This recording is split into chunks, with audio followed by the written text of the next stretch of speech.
दोस्तों बहुत बहुत स्वागत है आप सभी का एक बार फिर से। जी हाँ दोस्तों, आज पूरे दिन की कई महत्वपूर्ण और बड़ी खबरें निकलकर सामने आ रही हैं। जानेंगे सभी खबरों को विस्तार से। तो दोस्तों, खबरों में आगे बढ़ने से पहले वीडियो को एक प्यार भरा लाइक जरूर कर दें और ताजा खबरों को जानने के लिए चैनल को सब्सक्राइब भी जरूर कर लें। तो देखते हैं पहली बड़ी खबर क्या निकल कर आ रही है। दोस्तों, आज की पहली बड़ी खबर निकल कर आ रही है कि असम पश्चिम बंगाल में आज से पहले चरण की वोटिंग। कई दिग्गजों की किस्मत दांव पर। जी हां, आपको बता दें कि दोनों राज्यों में पहले चरण में पंजीकृत मतदाताओं की संख्या 1.54 करोड़ से अधिक है। पश्चिम बंगाल में पहले चरण में 30 विधानसभा सीटों पर चुनाव होगा, जिनमें से अधिकतर सीटें एक समय नक्सल प्रभावित रहे जंगल महल इलाके में आती है। ऐसे में सबकी निगाहें इस क्षेत्र में होने वाले मतदान पर टिकी हुई है। जी आपको बता दें कि भाजपा जंगल महल क्षेत्र से अच्छी उम्मीद लगाए बैठी है। साल 2019 में हुए आम चुनाव में इस क्षेत्र की अधिकतर सीटों पर भाजपा को जीत हासिल हुई थी। अधिकारियों ने कहा कि इस क्षेत्र में मतदान के लिए सुरक्षा के कड़े प्रबंध किए गए हैं। चुनाव आयोग केंद्रीय बलों की लगभग 684 कंपनियों को तैनात कर रहा है, जिनके पास 10,288 मतदान केंद्रों की सुरक्षा की जिम्मेदारी होगी। उन्होंने कहा कि इसके अलावा महत्वपूर्ण स्थानों पर राज्य की पुलिस को भी तैनात किया जाएगा। पहले चरण में पुरुलिया की 9, बांकुड़ा की 4, झारग्राम की 4, पश्चिमी मेदिनीपुर की 6 सीटों के अलावा पूर्वी मेदिनीपुर की अति महत्वपूर्ण 7 सीटों पर मतदान होगा, जो भाजपा नेता शुभेंदु अधिकारी का गढ़ माना जाता है। मतदान के दौरान कोविड-19 नियमों का सख्ती से पालन करने की हिदायत दी गई है और इन 30 सीटों में से टीएमसी तथा भाजपा ने 29 सीटों पर, जबकि वाम कांग्रेस आईएसएफ गठबंधन ने सभी सीटों पर उम्मीदवार उतारे हैं। और दोस्तों, मैं अगली बड़ी खबर बता दें कि कोरोना की दूसरी लहर का कहर। पूरे महाराष्ट्र नाइट कर्फ्यू। मध्य प्रदेश के 12 जिलों में रविवार को लॉकडाउन। जी हम बात करें कि भारत में कोरोना की दूसरी लहर का कहर जारी है। देश में कोरोना महामारी फैलने के बाद से सक्रिय आंकड़े में तेजी देखी जा रही है। भारत में कोरोना की दूसरी लहर ने दस्तक दे दी है और मामले एक बार फिर तेजी से बढ़ने लगे हैं। कोरोना के बढ़ते मामले को देखते हुए महाराष्ट्र में 28 मार्च से नाइट कर्फ्यू लगा दिया गया है। सीएम उद्धव ठाकरे ने कोरोना के बढ़ते मामलों को देखते हुए महाराष्ट्र में नाइट कर्फ्यू का ऐलान किया।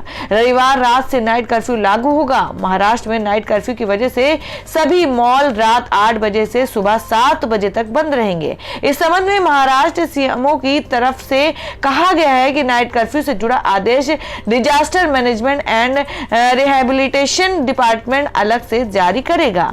बता दें कि गुरुवार को देश में कोरोना वायरस के 59,000 से ज्यादा नए मामले आए हैं और ये पिछले 159 दिनों में आने वाली संक्रमितों की सबसे बड़ी संख्या है। देश के 2 राज्य महाराष्ट्र और गुजरात पहली लहर के चरम के आंकड़ों को भी पार कर चुके हैं और वही पंजाब पिछली लहर के पीक के आंकड़ों को पार करने के करीब पहुंच चुका है। मुंबई में आज कोरोना के 5,504 नए मरीज मिले। महामारी शुरू होने के बाद से ये आंकड़ा एक दिन में अब तक का सबसे ज्यादा है और वही बीएमसी ने लोगों को चेताया है कि आने वाले समय में एक दिन में 10,000 मामले आ सकते हैं। ऐसे में ज्यादा सावधानी बरतने की जरूरत है। और दोस्तों, मैं अगली बड़ी खबर बता दें, जिसे पीएम मोदी पर ममता का तंज। कहा विकास रुका हुआ है, केवल दाढ़ी बढ़ रही, लगता है कोई स्क्रू ढीला है। जी हां, आपको बता दें कि पश्चिम बंगाल में विधानसभा चुनाव के पहले चरण की वोटिंग से पहले ही प्रदेश का सियासी पारा चढ़ा हुआ है। पहले चरण के तहत पश्चिम बंगाल की 30 सीटों पर शनिवार को वोट डाले जाएंगे और इन 30 सीटों पर भाजपा और टीएमसी अपनी अपनी जीत के दावे कर रही है। इस बीच मुख्यमंत्री ममता बनर्जी पहले चरण की वोटिंग से पहले प्रधानमंत्री नरेंद्र मोदी पर तीखा हमला बोला है। एक चुनावी जनसभा को संबोधित करते हुए ममता बनर्जी ने कहा कि केंद्र की भाजपा सरकार में देश का औद्योगिक विकास रुका हुआ है और केवल पीएम मोदी की दाढ़ी बढ़ रही है। ममता बनर्जी ने चुनावी जनसभा में पीएम मोदी पर तंज कसते हुए कहा कि देश का औद्योगिक विकास रुका हुआ है और केवल पीएम मोदी की दाढ़ी बढ़ रही है। कभी वो खुद को महात्मा गांधी से ऊपर रखते हैं, कभी रविंद्रनाथ टैगोर से बड़ा समझते हैं, कभी खुद को स्वामी विवेकानंद कहते हैं और कभी किसी स्टेडियम का नाम खुद के नाम पर रख देते हैं। एक दिन वो देश को भी बेच देंगे और उसका नाम अपने नाम पर रख लेंगे। उनके दिमाग में कुछ खराबी है। मुझे तो लगता है कि उनका कोई स्क्रू ढीला है। गौरतलब है कि इससे पहले एक और चुनावी रैली में ममता बनर्जी ने पीएम मोदी पर इसी तरह तंज कसा था। ममता बनर्जी ने आगे कहा था, पीएम मोदी ने अहमदाबाद के एक स्टेडियम का नाम अपने नाम पर रख दिया। कोरोना वायरस टीकाकरण के सर्टिफिकेट तक पर उन्होंने अपने फोटो लगवा ली। वो इसरो से भी अंतरिक्ष में अपनी तस्वीर भिजवा रहे हैं। अब वो दिन दूर नहीं जब देश का नाम भी वो अपने नाम पर रख देंगे। आपको बता दें कि 294 विधानसभा सीटों पर पश्चिम बंगाल में 8 चरण के तहत चुनाव होंगे, जिनमें से पहले चरण के तहत शनिवार यानी आज से 30 सीटों पर वोट डाले जाएंगे। तो दोस्तों, आप लोगों को क्या लगता है कि इस बार पश्चिम बंगाल में किसकी सरकार बन सकती है? आप अपना सुझाव कमेंट बॉक्स में जरूर दें।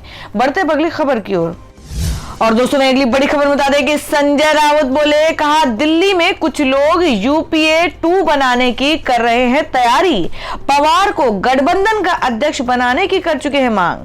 जी हां, आपको बता दें कि शिवसेना के वरिष्ठ नेता संजय राउत ने शुक्रवार को कहा कि दिल्ली में कुछ लोग यूपीए 2 बनाने की तैयारी कर रहे हैं। इस वजह से मौजूदा यूपीए को मजबूत करने की जरूरत है। बता दें कि राउत ने एक दिन पहले ही एनसीपी अध्यक्ष शरद पवार को संयुक्त प्रगतिशील गठबंधन यानी यूपीए का अध्यक्ष बनाने की मांग की थी। ऐसा पहली बार नहीं है जब उन्होंने इस तरह की मांग की हो। इससे पहले भी वे कई बार पवार को यूपीए का अध्यक्ष बनाने का राग अलाप चुके हैं। बता दें कि यूपीए का फिलहाल कांग्रेस नेतृत्व करती है और सोनिया गांधी इसकी अध्यक्ष हैं। राउत ने ताजा बयान दिल्ली में पत्रकारों से बातचीत करते हुए दिया और एक सवाल का जवाब देते हुए उन्होंने कहा कि तीसरे, चौथे या 5वें मोर्चे का नाटक अब तक विफल रहा है, इसलिए मौजूदा यूपीए को मजबूत करने की आवश्यकता है। दिल्ली में कुछ लोग यूपीए 2 बनाने की तैयारी कर रहे हैं, इसलिए वे कह रहे हैं कि यूपीए 1 को मजबूत करना होगा।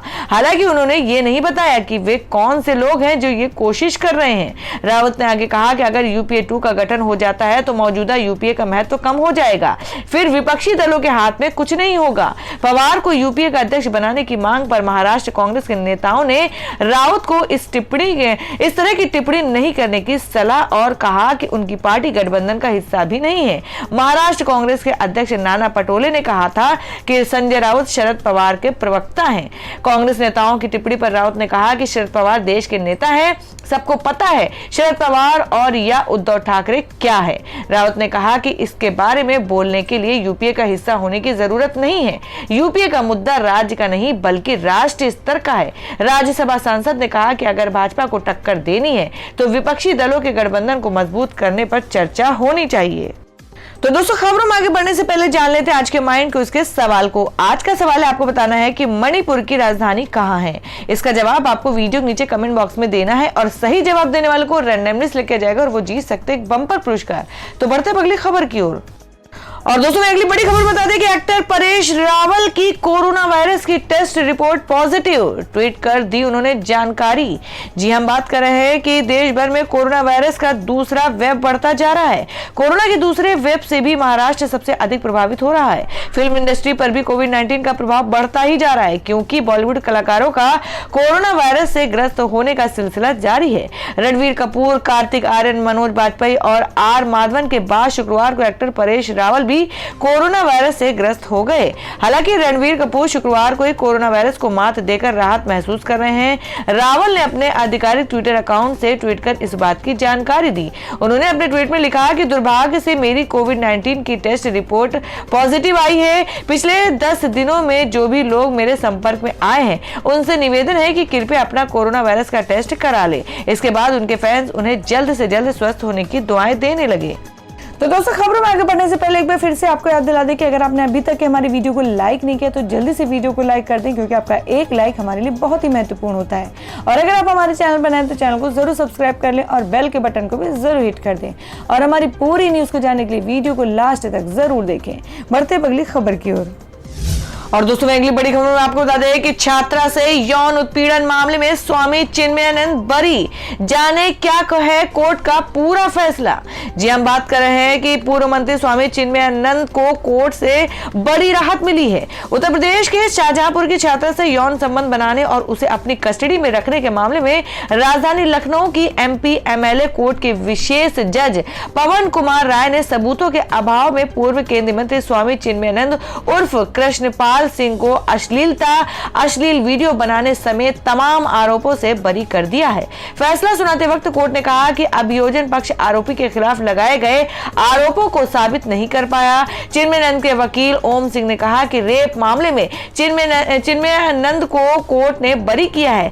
एमपी एमएलए को कोर्ट में मामले की सुनवाई चल रही थी। दरअसल 27 अगस्त 2019 को एलएलएम की एक छात्रा के पिता ने शाहजहांपुर के थाना कोतवाली में एफआईआर दर्ज कराई थी। एफआईआर के मुताबिक पीड़िता एलएलएम कर रही थी और कॉलेज के हॉस्टल में ही रहती थी।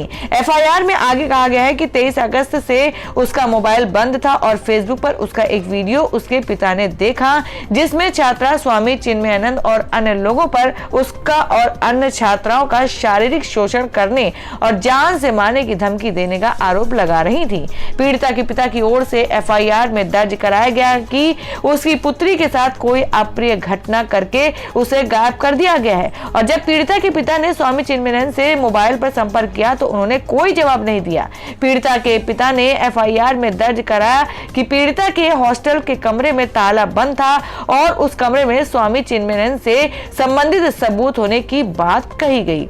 एफआईआर में आरोप लगाया गया है कि आरोपी दबंग और गुंडा किस्म के लोग हैं जो सबूतों से छेड़छाड़ कर सकते हैं, लिहाजा उस कमरे का वीडियो बनाकर मीडिया के सामने पुलिस लॉक करे। मामले की सुनवाई एमपी एमएलए कोर्ट को सौंप दी गई। सुनवाई के दौरान पीड़िता और गवाह गवाही से मुकर गए थे। और दोस्तों अगली खबर में जान लेते हैं देश भर में सोने और चांदी के ताजा भाव। जी आपको बता दें कि आज सोने की कीमतों में गिरावट, चांदी हुई महंगी, जानिए क्या रह गए हैं रेट। जी हम बात करें कि शुक्रवार को सोने के दाम में गिरावट दर्ज की गई है जबकि चांदी महंगी हो गई। आज राष्ट्रीय राजधानी में सोना 147 रुपए घटकर 44,081 रुपए प्रति 10 ग्राम पर हो गया। एचडीएफसी सिक्योरिटीज के अनुसार गोल्ड के वैश्विक कीमतों में गिरावट और रुपयों में मजबूती की वजह से सोने के दाम कम हो गए हैं और पिछले कारोबार में सोना 44,228 रुपए प्रति 10 ग्राम पर बंद हुआ था।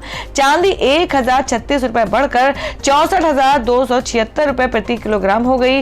पिछले कारोबार में यह 63,240 रुपए प्रति किलोग्राम पर रही थी।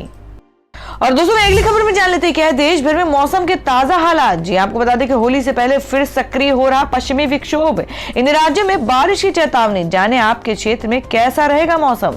जी हम बात करेंगे उत्तरी अफगानिस्तान और इससे सटे भागों पर एक पश्चिमी विक्षोभ बना हुआ है। ये पश्चिमी हिमालयी भागों की तरफ बढ़ रहा है और उम्मीद है कि 27 मार्च की रात से उसका प्रभाव उत्तर भारत के पहाड़ों पर दिखेगा।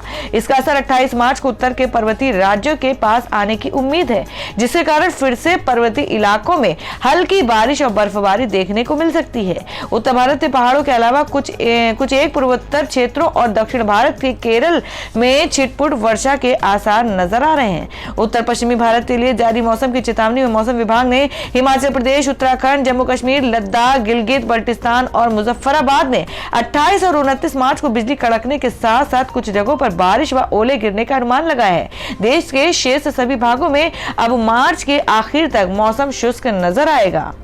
तो दोस्तों ये थी अब तक की सभी बड़ी खबरों की अपडेट्स। टुडे ब्रेकिंग न्यूज और लेटेस्ट खबरों को देखने के लिए हमारे चैनल को सब्सक्राइब जरूर कर लें, वीडियो को लाइक और शेयर भी जरूर कर दें अपने दोस्तों और रिलेटिव्स के साथ। तो दोस्तों फिर मिलेंगे काम की खबरों और सरकारी योजनाओं की एक और नई वीडियो के साथ। तब तक के लिए धन्यवाद दोस्तों।